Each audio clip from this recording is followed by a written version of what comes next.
I hope to see you next week at the CAA World Congress of Sports in Nashville. Record turnout, still a chance to register. These are 2 days or a week you will not want to miss. Let me know if you have any questions or register to attend on our website. And remember, you have just over a week to nominate your company as one of the best places to work in sports. And this is your morning Buzzcast for Wednesday, April 16th. Good morning. I'm Abe Madcore. You know, we've touched a lot on the WNBA this week, and Monday night was another strong marker for the league and for women's sports, as the W's draft averaged 1.2 million viewers, and that's easily the second most watched W draft in history. Now, yes, it is behind the 2.4 million viewers who watched last year's draft. That was with Caitlin Clark and Angel Reese.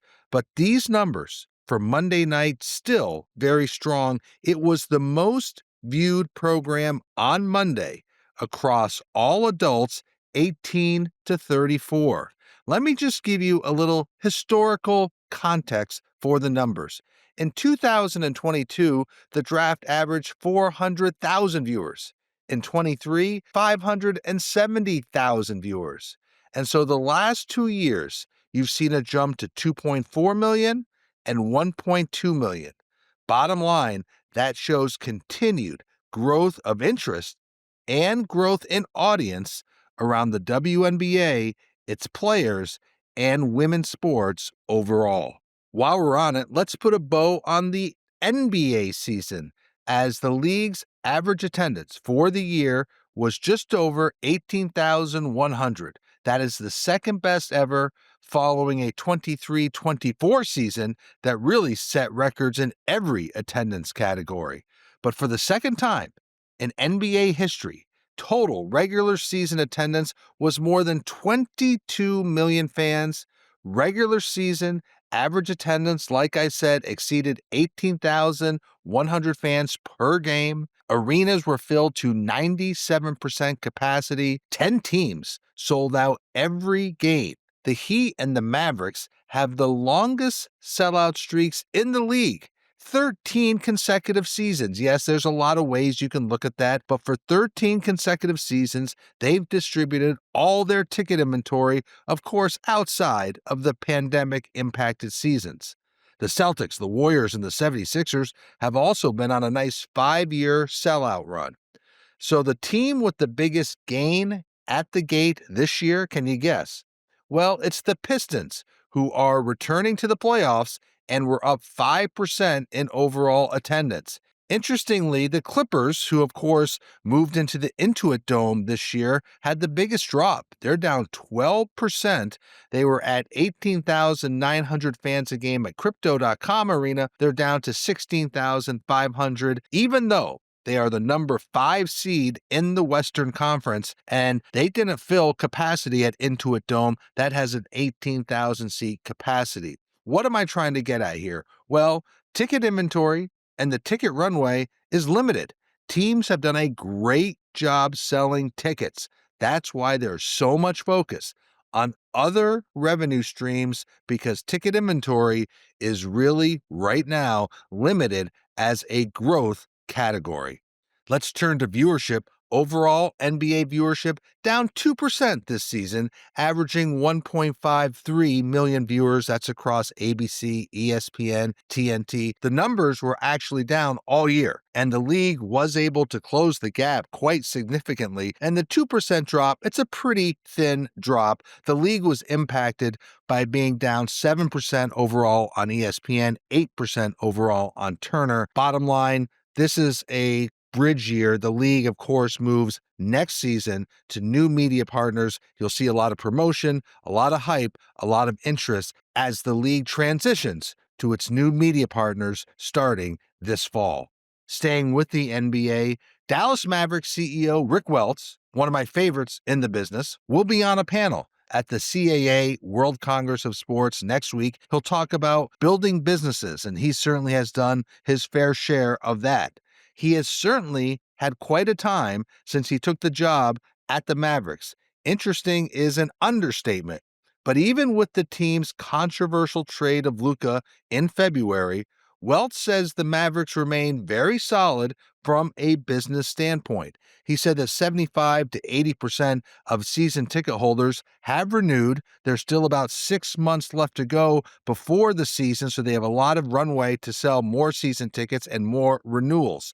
Now, there is no doubt you're going to get a backlash anytime you have such a controversial trade of such a popular player. But the team is playing tonight in the play-in game Wednesday night, and Welts admits a segment of the fan base feels alienated right now. And he said the Mavericks will do everything possible to win back the trust of the fans. Meanwhile, Welts is also focused on a potential new arena for the Mavericks, and while they don't have a specific location right now, he believes it will be within the boundaries of the city of Dallas. That's the starting point. They want to focus on Dallas before they would explore anywhere else in that Metroplex area. The team's lease at American Airlines Center expires in 2031. Welts said they want to have an arena site identified within the next year because they want the facility open for the 2031-32 season.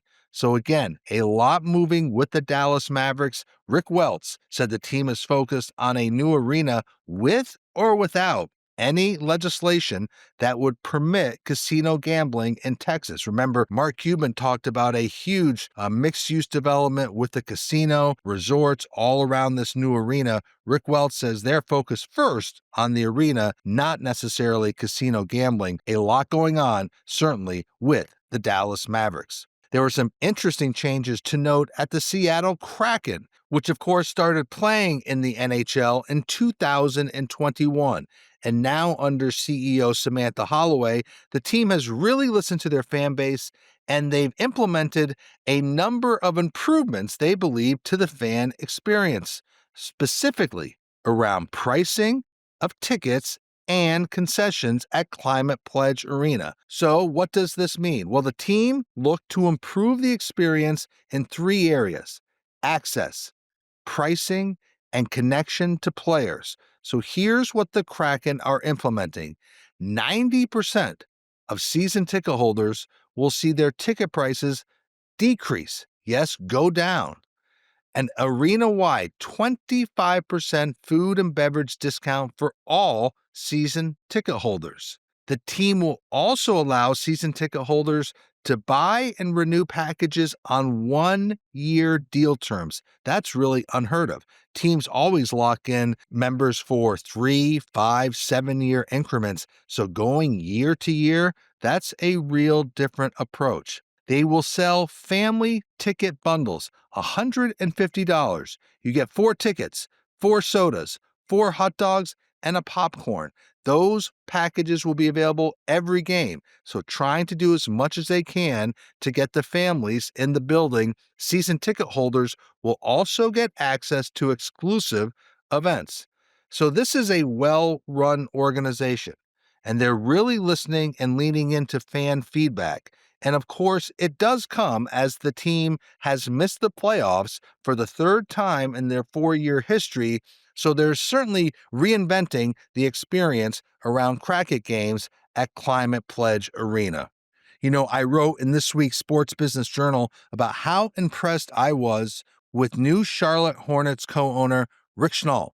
And the team has a lot to do. The Hornets are rebuilding, no doubt, but they believe they are getting better on the court. They have a lot of draft capital, and the team has a lot of interesting developments off the court.